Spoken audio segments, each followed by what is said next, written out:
सराव संच 2-1 प्रश्न क्रमांक 4 अँगल पी क्यू आर आणि अँगल एक्स वाय झेड यांच्या भुजा परस्परांना समांतर आहेत. तर सिद्ध करा की angle P Q R congruent angle X Y Z म्हणजे पी क्यू आर आणि एक्स वाय झेड एकरूप आहेत. कधी कोण पी क्यू आर आणि कोण एक्स वाय झेड यांच्या भुजा पी क्यू आणि एक्स वाय या समांतर आहेत आणि वाय झेड आणि क्यू आर या समांतर आहेत.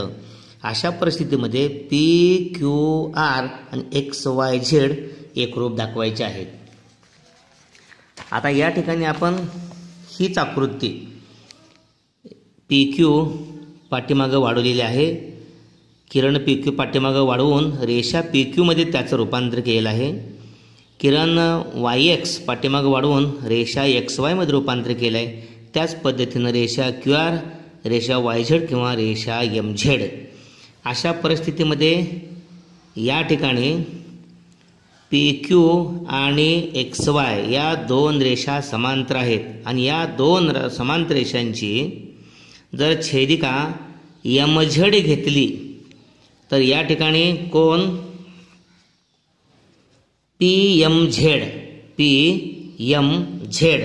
आणि कोण एक्स वाय झेड, कोण पी एम झेड आणि कोण एक्स वाय झेड म्हणजे रेषा पी एम आणि रेषा एक्स वाय या दोन समांतर रेषांना या एम झेड छेदिकेमुळे छेदले असता होणारे हे कोण पी एम झेड आणि कोण एक्स वाय झेड हे संगत कोण आहेत ते एकरूप आहेत. त्याला आपण एक म्हणूया.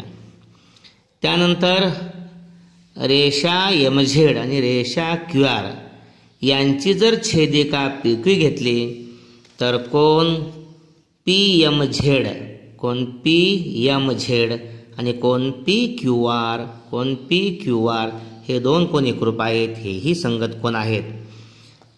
आता पहिल्यांदा आपण कोण पी एम झेड एकरूप कोण एक्स वाय झेड हे एकरूप असण्याचं कारण संगत कोण, कारण दोन समांतर रेषांना एका छेदिकेने छेदले असता होणारे संगत कोण एकरूप असतात.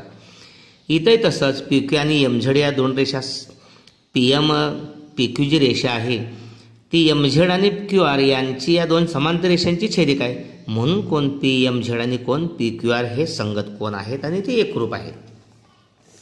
1 आणि 2 मध्ये बघा 1 आणि 2 ची डावी बाजू कोण पी एम झेड कोण पी एम झेड तीच आहे. म्हणूनच उजवी बाजू पी क्यू आर आणि एक्स वाय झेड एकरूप आहेत. म्हणून कोण पी क्यू आर एकरूप कोण एक्स वाय झेड हे आपलं साध्य आहे.